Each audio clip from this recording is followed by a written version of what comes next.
विशेष समाचार के प्रस्तुतकर्ता हैं संदीप नायक, पार्षद, वार्ड नंबर 21, कोटा उत्तर।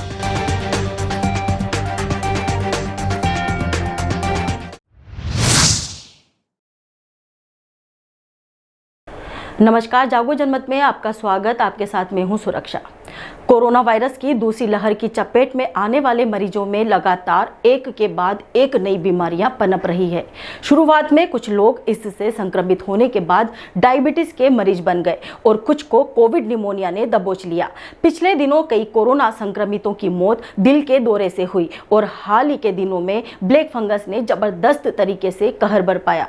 ब्लैक के बाद व्हाइट फंगस आया और अब येलो फंगस इन्फेक्शन भी आ चुका है। येलो फंगस छिपकली और गिरगिट में पाया जाता है। अब इंसानों में भी ये कहर बरपा रहा है। कोविड रिकवरी में ब्लैक और व्हाइट के बाद अब येलो फंगस ने सरकार और चिकित्सकों की चिंता बढ़ा दी है। अस्पतालों में पहले से ही तमाम मरीज ब्लैक फंगस की दवाइयों की किल्लत से जूझ रहे हैं। ऐसे में येलो फंगस का आना अच्छा नहीं लग रहा। विशेषज्ञ येलो फंगस को ब्लैक और व्हाइट दोनों से भी ज़्यादा घातक बता रहे हैं।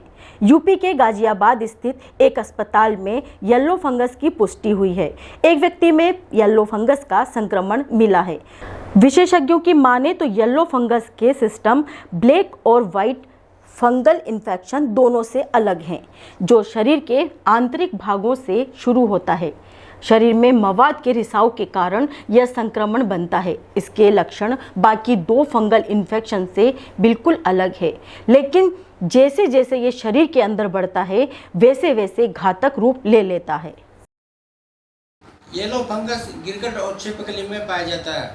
अब ये इंसानों में भी देखने को मिल रहा है, जिनकी इम्यूनिटी सिस्टम कमजोर है।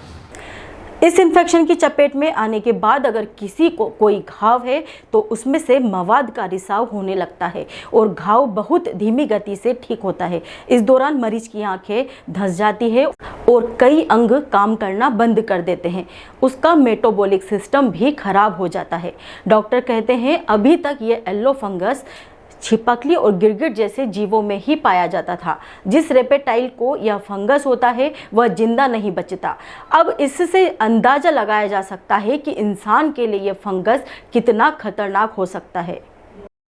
येलो फंगस पहले शरीर को अंदर से कमजोर करता है। पीड़ित मरीज को सुस्ती लगना, कम भूख लगना या फिर बिल्कुल भूख खत्म होने की शिकायत रहती है।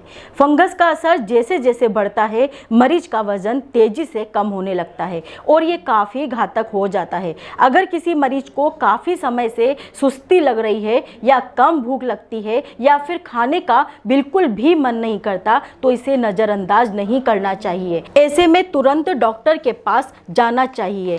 येलो फंगस इन्फेक्शन को लेकर कहा जा रहा है कि यह न तो बिल्कुल नया है और न ही दुर्लभ।